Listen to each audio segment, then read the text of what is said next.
पहा नवीन एपिसोड्स एकदम add free.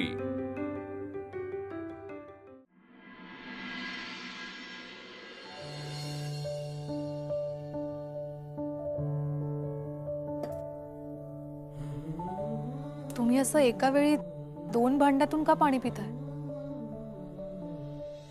नाही, हे भांड तुझ्यासाठी आहे. औषध घेण्यासाठी तुला लागेल ना.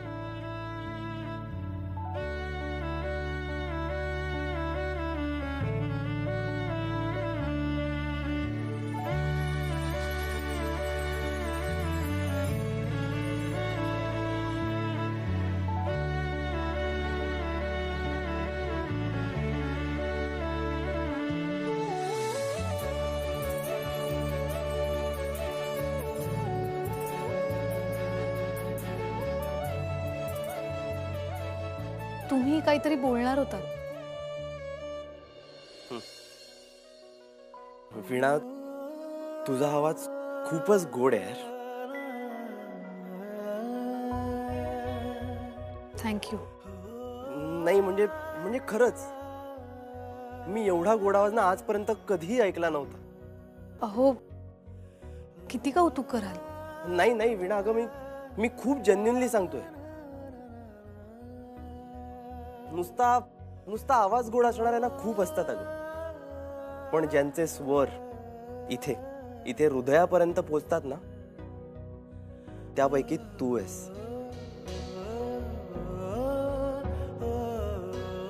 वीणा, मगाशी देवळात गाताना फक्त तू विठ्ठलाशी एकरूप झाली नव्हतीस.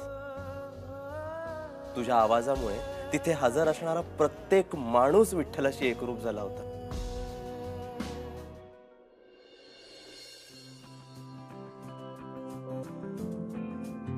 वीणा, काही गोष्टी इतक्या सुंदर असतात की त्या का सुंदर आहेत याची कारण नाही देता येत. त्या फक्त अनुभव देऊन जातात.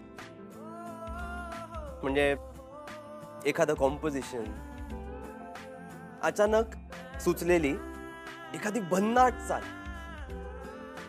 गिटारची स्ट्रिंग छेडल्यानंतर त्याच्या जोडीला अचानक आलेले शब्द, हे ना फक्त अनुभवता येतात. ते प्रत्येक वेळी समजावून सांगताच येईल असं नाही. मला तुमच्या बोलण्याचा अर्थ समजलाय आणि तो खूप छान सुद्धा वाटलाय. वीणा, मी तुला एक सुचवू का? नाही म्हणजे तुला राग नाही ना येणार? ते आता कसं ठरवू मी? म्हणजे तुम्ही सुचवून बघा, मगच ठरवेन. तू मला प्लीज तुम्ही नको ना म्हणूस. खूप ऑड वाटतं यार. हो, आपण धड एकमेकांना ओळखत सुद्धा नाही आणि असं पहिल्याच भेटीत अरेतुरे करणं बरं वाटत नाही ना. Yes, you have a point. So let me introduce myself. मी प्रभास.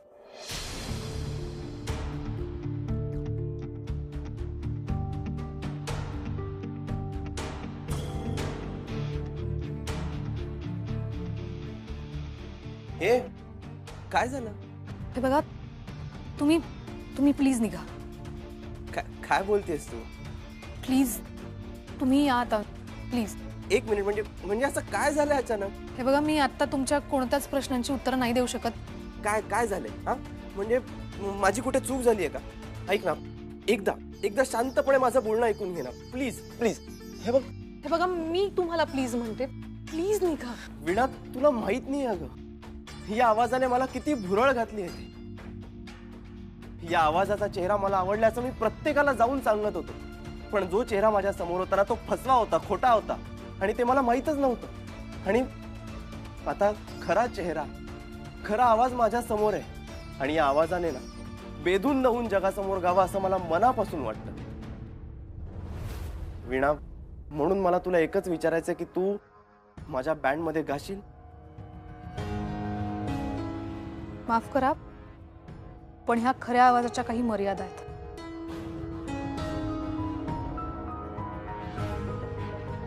प्लीज.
गाणं हे मनाने गायचं असतं. म्हणजे आपल्या शरीराला झालेल्या दुखापतीचा परिणाम गाण्यावर कसा होऊन झाला? वीणा, म्हणून मला तुला एकच विचारायचं की तू माझ्या बँडमध्ये गाशील? माफ करा, पण ह्या खऱ्या आवाजाच्या काही मर्यादा आहेत. वीणा असं का म्हणाली की तिच्या आवाजाला मर्यादा आहेत? एका सच्च्या कलाकाराला कुठल्याच मर्यादा नसाव्यात. मग वीणाला काय आहेत? कुणी घातले असतील? सगळ्यात आधी तर किशालाच बघणार, त्याचीच कंप्लेंट करणार आहे. चिका, काय झालंय? वीणा, तुझं हे जे काही झालंय ना ते सगळं त्या किशामुळे झालं. म्हणजे तू गोळी घे आधी. हे घे.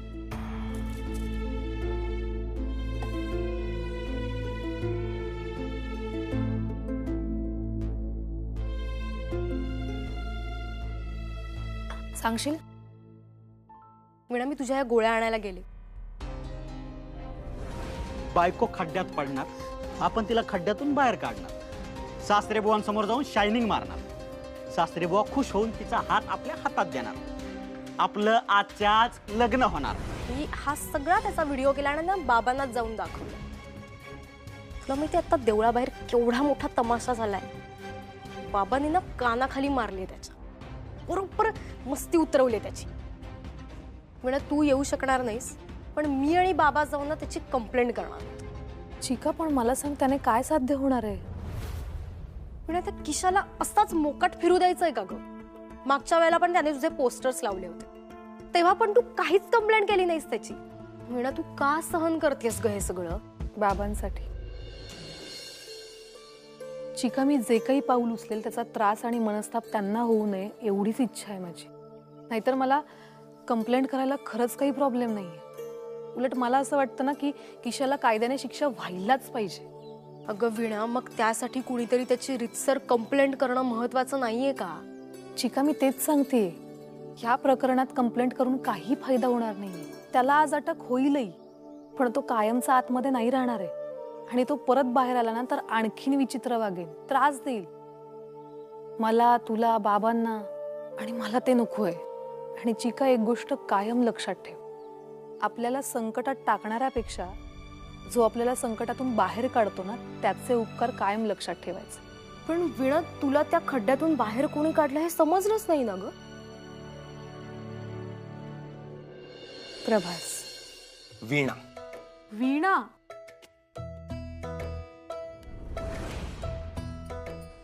अच्छा, तर तिचं नाव वीणा आहे तर. अच्छा अच्छा अच्छा, ती घुंगरूवाली जिचा घुंगरू तुझ्या जीप मध्ये अडकला होता, राईट? मिकी, तो घुंगरू तिचा होता की नाही ते मला माहित नाही, बट येस, फायनली मला खरी वीणा भेटली. खरी वीणा म्हणजे? काही नाही ग, खूप मोठा घोळ झालाय. म्हणजे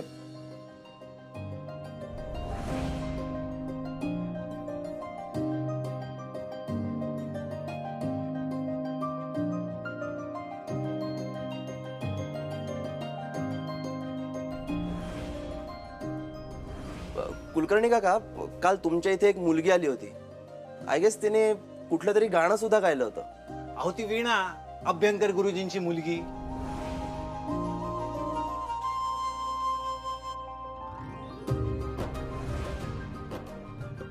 मंदिरातच चालली आहे आरतीसाठी.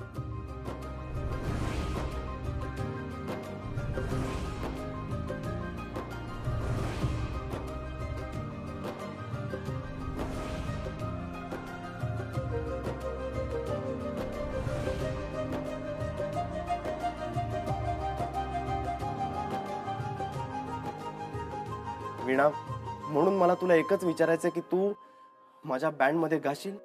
माफ करा, पण ह्या खऱ्या आवाजाच्या काही मर्यादा आहेत.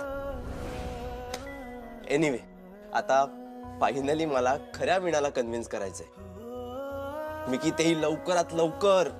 ते करशील तू, पण मला सांग ना, वीणा दिसायला कशी आहे? गोड, अगदी तिच्या आवाजासारखी. सिंपल, हृदयाला भिडणारी, एकदम सोज्वळ स्वभावाची. स्वभावाने चांगला वाटला ग मला.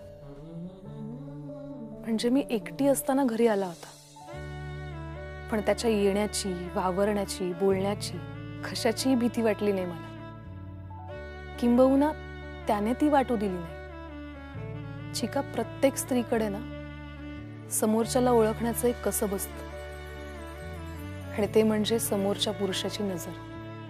आणि मला प्रभासच्या नजरेतच सभ्यपणा दिसला. त्याच्या बोलण्यात ना एक सच्चेपणा होता. आणि मला मान्य आहे त्याची काही मतं मला नाही पटली, पण त्याचं बोलणं पटवून देण्याचा खूप छान प्रयत्न केला त्याने. माझा बँड जॉईन करशील का ह्या त्याच्या ऑफरमध्ये कुठेही खोटी आश्वासनं किंवा शब्दांचा फुलोरा नव्हता.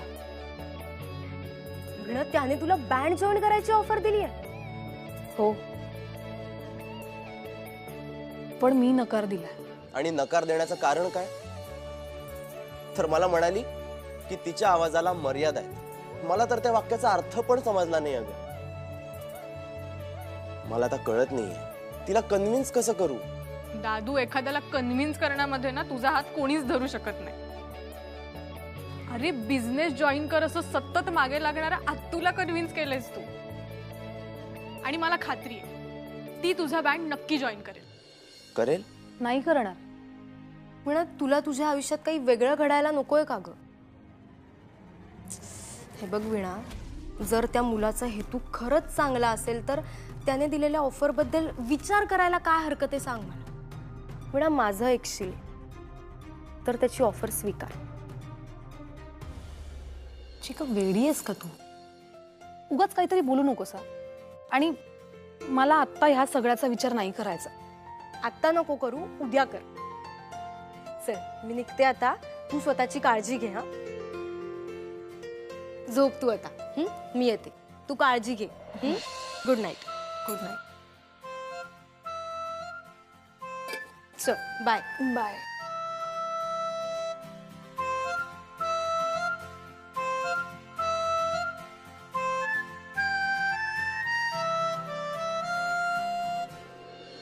आणि या आवाजाने ना बेधुंद होऊन जगासमोर गावा असं मला मनापासून वाटतं.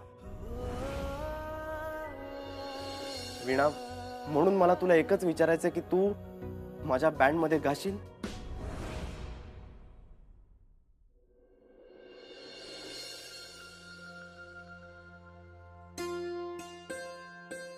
बाबा, बाबा राहू दे ना बाबा. बाबा, का ग? तू आता खूप मोठी झालीस म्हणून मी आता हे करू शकत नाही असं म्हणायचं का तुला? बाबा तसं नाही. अगं, तू लहान होतीस तेव्हा तू आजारी असताना हे सगळं मीच करत होतो. वीणा, खूप लहान होतीस तू, तुला आठवत सुद्धा नसेल तेव्हा तुझी आई आपल्याला सोडून गेली. मी तिच्या जाण्याच्या दुःखातून अजून नीट सावरलोही नव्हतो आणि एक दिवस रात्री तुला फणफणून ताप भरला. मी घाबरलो ग, मला कळेना काय करावं. बरं, अशा अपरात्री तुला कुठं बाहेर घेऊन जायची सोय नाही. मग मी रात्रभर तुझ्या शेजारी बसून तुझ्या कपाळावरती मिठाच्या पाण्याच्या घड्या ठेवत राहिलो. तुला तुझ्या हाताने माझा हे असं बोट गच्च धरून ठेवलं होतंस. मी एका हाताने रात्रभर तुझ्या कपाळावरच्या मिठाच्या पाण्याच्या घड्या बदलत होतो. आणि जसा जसा तुझा ताप उतरला तसं तसं तुझ्या चेहऱ्यावरचं ते खट्याळ हसू परत यायला लागलं. आणि जेव्हा तू बाबा म्हणून हाक मारलीस ना, तेव्हा माझ्या चेहऱ्यावरती हसू आलं. रात्रभर जागण्याचं सार्थक झालं. अगं,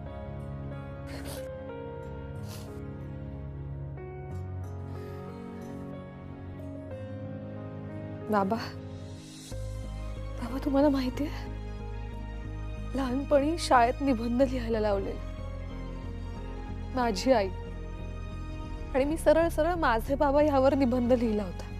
त्यातली शेवटची ओळ अजूनही आठवते मला. मी लिहिलेलं, मला नाही माहित आईची माया काय असते, पण माझ्या बाबांच्या मायापेक्षा नक्कीच जास्त आणि छान नसते. माझे बाबाच माझी आई आहे.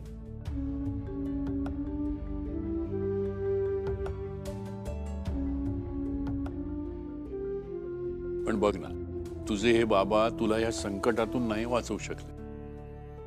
बघ ना, हे एवढं सगळं झालं, मला कळलंही नाही. बाबा, अहो ह्यात तुमची काय चूक आहे? आणि तुम्हाला कुठे माहित होतं पुढे हे असं घडणार आहे? अगं माझी चूक आहे यात. खरं तर मी तुला ते दागिने आणायला पाठवायलाच नको होतं. बाबा, हे बघा, झालं गेलं गंगेला मिळालं. आणि असं रडत बसून काय फायदा आहे? तुम्हीच म्हणता ना, रडल्याने आपण फक्त आपले अश्रू वाया घालवतो. आणि आपल्या अश्रूंची किंमत ही आपणच ठरवली पाहिजे. उलट मी तर हा विचार करते की ह्या अपघातामुळे मला माझ्या आयुष्यात वेगळं काय घडवता येईल, बंधन म्हणून न घेता कोणती नवीन संधी शोधता येईल. आणि बाबा, मी आज तुम्हाला वचन देते, मी ही अशी फार काळ बसून नाही राहणार. मी लवकरच स्वतःच्या पायावर उभी राहिलेली दिसणार. आणि तुमची ही वीणा पुन्हा एकदा तिच्या सख्यासमोर गाताना दिसेल. त्या दिवसाची अत्यंत आतुरतेनं वाट पाहतोय मी. वीणा, ज्या दिवशी तू माझ्या विठ्ठला पुढे देवळामध्ये गाणं गाशील ना, तो दिवस माझ्यासाठी अत्यंत आनंदाचा असेल, अभिमानाचा असेल. आणि त्या दिवशी माझ्या डोळ्यात अश्रू असतील ना, ते आनंद अश्रू असतील आणि अमूल्य असतील ते.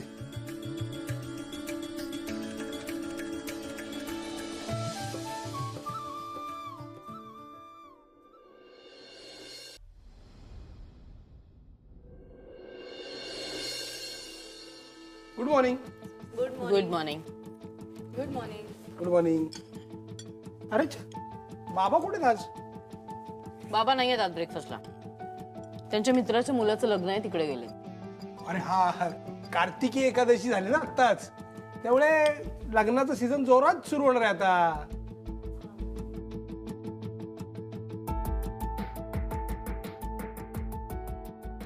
हो ना, म्हणजे आता प्रभासने वंसनचं ऐकलं असतं तर त्याचंही लग्न ह्याच सीझन मध्ये झालं असतं ना. मामा, तन्वी सरपोतदारशी झालं असतं असं म्हणायचं का तुला? मग काय? करेक्ट होणार. प्रभासचं लग्न तन्वी सरपोतदारशीच होणार. मिस्टर सरपोतदारांची बोलणं झालंय माझं. आज उत्तराची अपेक्षा आहे मला. बघू.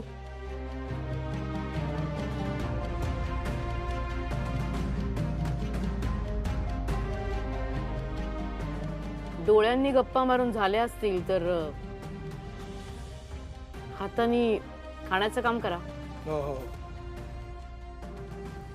गुड मॉर्निंग आत्तू. Good morning. Good morning. Good morning good everyone. Morning. Good morning. Good morning. अरे प्रभास, तू आज घरी कसं काय? म्हणजे तुझा बँड वगैरे बंद झाला का? काका, अरे बँड कशाला बंद होईल माझा? गंमत रे.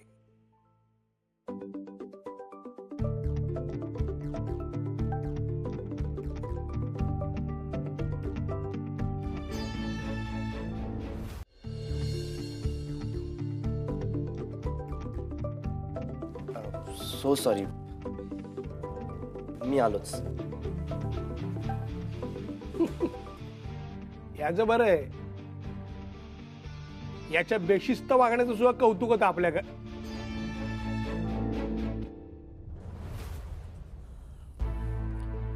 हॅलो प्रभास, मी बोलते. मी म्हणजे उर्मी रे, जिला तू उगाच वीणा समजत होतास ना, ती. हे बघ उर्मी, हे बघ उर्मी, मला ना तुझ्याशी बोलण्यात काहीही इंटरेस्ट नाहीये. त्यामुळे यापुढे ना तू मला कॉल करण्याचा ट्राय सुद्धा नको करूस. हा नाही, तू फोन नको कट करू प्लीज, नाहीतर मी माझ्या जीवाचं बरं वाईट करून घे ना.